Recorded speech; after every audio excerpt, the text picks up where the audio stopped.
mata nyo na sa akin lang po. Anong klaseng entertain daw? Anong klaseng entertain? Basta, gusto ko kasi gusto ko pag napanood nyo ako, yung pag-uwi nyo sa bahay, may gagawin kayo. Ha?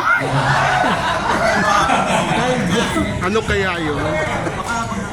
Ano yung gagawin bro? Baka pwedeng linawin mo.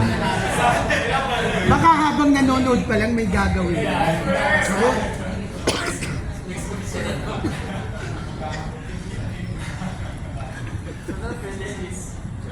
ha?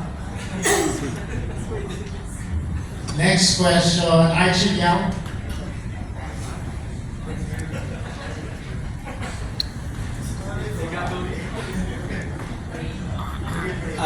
Congratulations na engineer dito sa bagong venture, ano? Bali, ang pelikula ngayon mahina, ano, actually hindi siya pumipita ng mga pelikulang Tagalog. Sa palagay mo ba yung direction ng entertainment natin ngayon is geared towards this live entertainment tulad ng theater? At sa paligid, tanong ko yung director. Siguro sa tingin ko kasi maraming stage play na pinapalabas. Yeah. So parang concert lang ito na kailangan na may mga sponsors ka, that you want to sell out, magbebe ka ng mga tickets. Unlike sa sinihan, hindi mo pa ma-project kung panoorin ba o hindi. So, kaya na-challenge din ako na i-produce itong play. Kay Derek. Ayun nga, ganda ng tanong, no? So actually talagang yun yung nangyayari ngayon. Yung films kasi talagang nagkakaroon na lang ng season, di ba?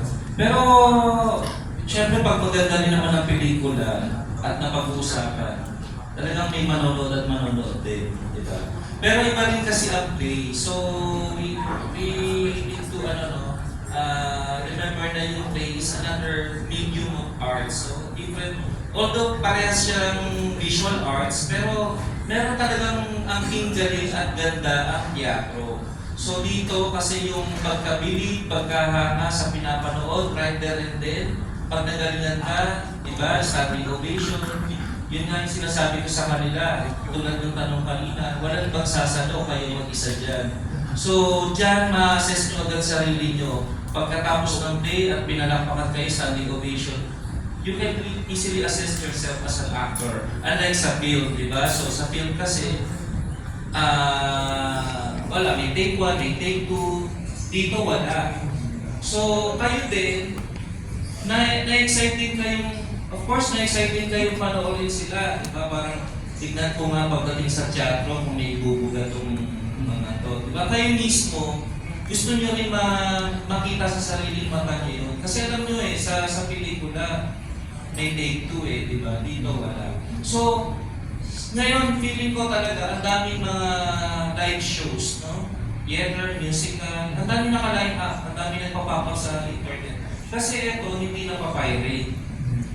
Tapos, ang nakakatuwa pa dito, sabi nga ni iba-iba yung attack nila.